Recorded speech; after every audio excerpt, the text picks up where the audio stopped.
Esto ya es prácticamente fusiles de asalto. Es un misil anticarro. Pues. Así es, entonces prácticamente yo creo que el Estado de Guatemala se enfrenta ante un gran reto y considero de que tanto las Fuerzas Armadas como las Fuerzas de Seguridad del gobierno civiles deben de crear ya una sinergia. Claro. Y esa sinergia nosotros la contemplamos dentro del tema del plan de gobierno, en lo que relaciona a las fuerzas de seguridad. Sí. Y hay muchos temas de fondo más, ¿verdad? Por ejemplo, la estructura, digamos, propia del Ministerio de Gobernación. Yo le decía a algunos de los integrantes de la mesa de seguridad, por ejemplo, nada va a tener solución si no ponemos orden en el sistema penitenciario. Claro. Ese es el eslabón y es el pivote y ese es prácticamente el ariete que están utilizando las bandas de crimen organizado para organizarse. Y prácticamente la base del crimen organizado, porque así adentro es. de las cárceles operan los carteles y las maras impunemente. Así es. El Estado no controla los presidios, capitán. ¿Cuál es el riesgo de eso? Fíjese que incluso cuando yo tuve la experiencia desde el primer viceministerio de gobernación, hicimos un análisis del sistema penitenciario y miren, es increíble, guatemaltecos, 53 bandas, y yo todavía tengo los documentos, estaban organizadas dentro de los penales. Y cuando se quiso reestructurar, desmovilizar, siempre hay oposición y siempre hay corrupción. De los funcionarios públicos y mafias que ganan millones de quetzales al año. Por supuesto, el tráfico de drogas. Venta de licor, venta de drogas. Tarjetas telefónicas. Claro. O sea, digamos, es un contrabando increíble el que se da dentro de las prisiones, cocinetas. Ellos mismos producen su cocaína dentro de las cárceles. Entonces esto, paso número 1, desde mi perspectiva, poner orden en el sistema penitenciario. Jerarquizar la guardia, reestructurar lo que sería la academia del sistema penitenciario, que todo mundo tenga una jerarquía, o sea, recuperar de esa manera la guardia, pero también tenemos que garantizar la seguridad de la guardia. Claro. O sea, no de sus familias, el entrenamiento, el plan de pensiones, digamos, como es el ejército. Estimular, claro. O sea, sanciones, pero también recompensas. Claro. O sea, ellos son humanos y lo que falta definitivamente es el liderazgo. Esos presidios. ¿Qué me dice mi capitán también en el tema tecnológico y en el control territorial? Hemos visto, por ejemplo, tanto por informes de inteligencia como por análisis de seguridad estratégica en Guatemala, que Guatemala está a la par de México y México ya no tiene soberanía con al menos en el 40% de su territorio.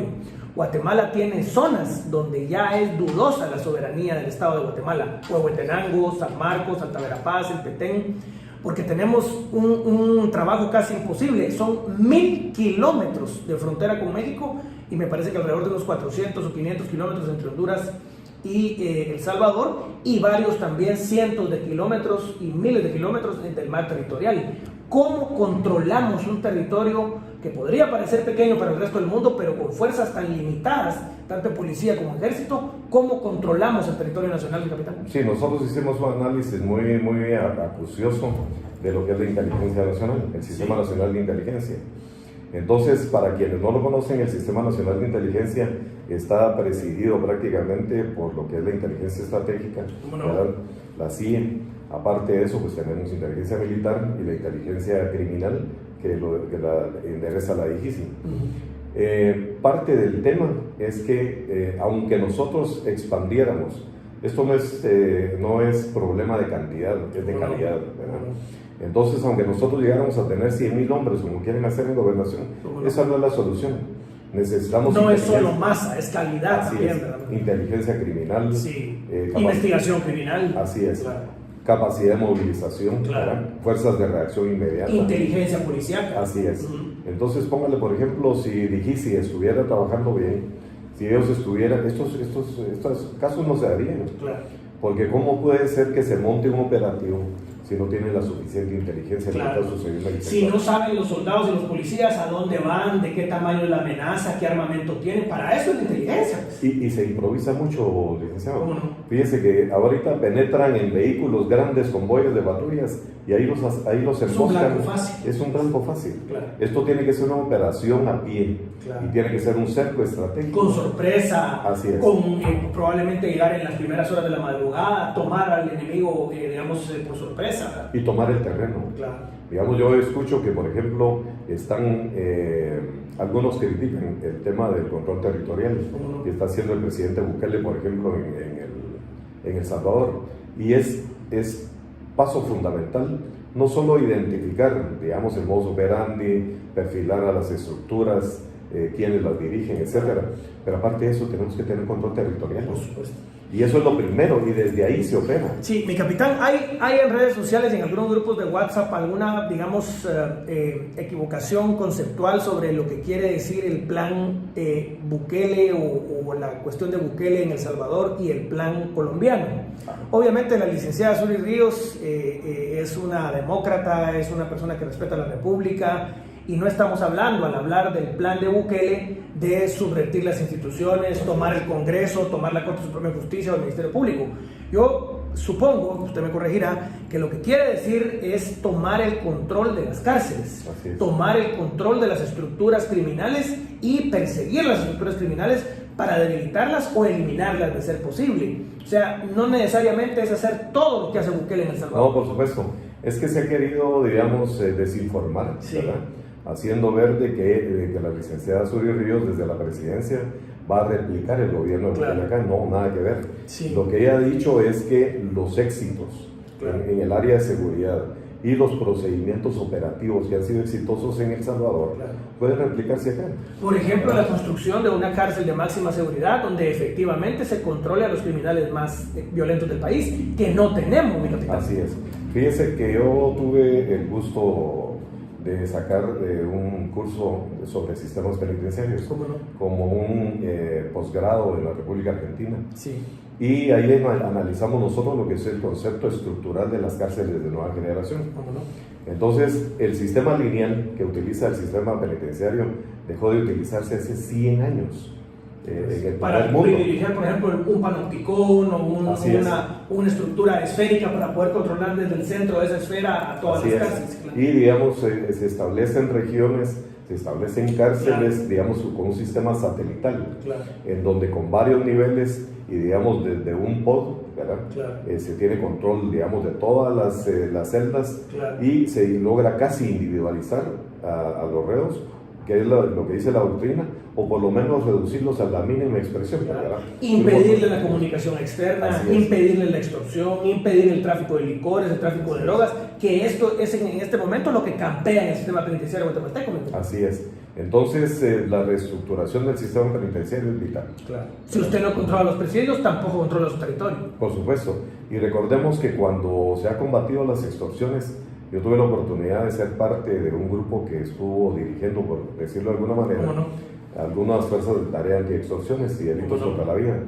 El DIPANDA, que parece que trabaja bastante bien en gobernación. Está DIPANDA, está CAT, también, que es delitos, digamos, ya aquí a la región. Como transnacionales. Transnacionales, sí. Entonces, el tema, yo creo que es que tenemos buenos investigadores, tenemos gente muy preparada, con mucha convicción, pero no se les ha dado el apoyo necesario.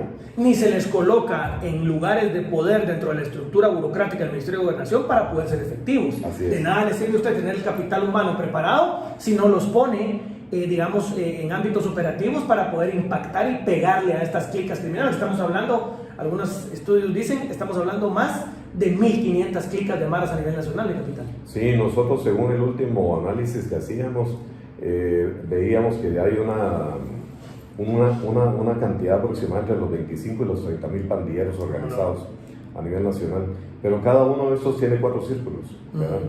A nivel de incidencia. Entonces estamos hablando de una proyección aproximadamente de 200.000 personas que viven de la extorsión, que viven el pariente del marero, el que cobra, el que abre la cuenta, el que va a dejar el teléfono para extorsionar a las personas. Y lo peor, con control territorial, ¿verdad?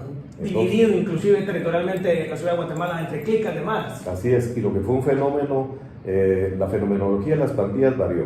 Yo hice este libro, si usted me lo permite, por supuesto. Y este libro está exclusivamente dedicado a las pandillas y se denomina el fenómeno de las pandillas en el Triángulo Norte de Centroamérica. Y aquí yo hago ver y escribo con propiedad, perfectamente documentado, todo el fenómeno que está sucediendo en la región. Básicamente, que es otro fenómeno de crimen transnacional, exactamente igual que el narcotráfico o la trata de blancas, ¿no? Así es, y digamos, lo que está haciendo Bukele lo hizo Trump. Claro. De alguna manera solo cerrar la frontera sur. Así es, claro. por un lado, y por otro lado, declarar terroristas a estos grupos. Claro. O sea, incrementar las penas, incrementar Así la es. presión, hostigar al criminal, impedirle su acción libre como la tienen hoy, ¿verdad? Y por eso es que nosotros necesitamos, digamos, llamar digamos, a que nos favorezcan con el voto Claro. al partido, porque si nosotros, a la coalición, perdón, porque si nosotros necesitamos una bancada que sea representativa Claro. para poder hacer las modificaciones de ley que sean necesarias claro. para el buen funcionamiento de las fuerzas de seguridad del gobierno. Fíjese que, por ejemplo, la iniciativa 5692 fue presentada en el año 2020 y ahí está durmiendo el sueño de los justos. Para garantizar el uso legítimo de la fuerza, Así tengo es. idea, capitán, sí. En contra y también para Claro. modificar las sanciones hacia las pandillas, ¿verdad? Claro. Habrá que hacerle algunas modificaciones, habrá que enriquecerla, Claro. pero ahí está, y hay que impulsarla. Claro.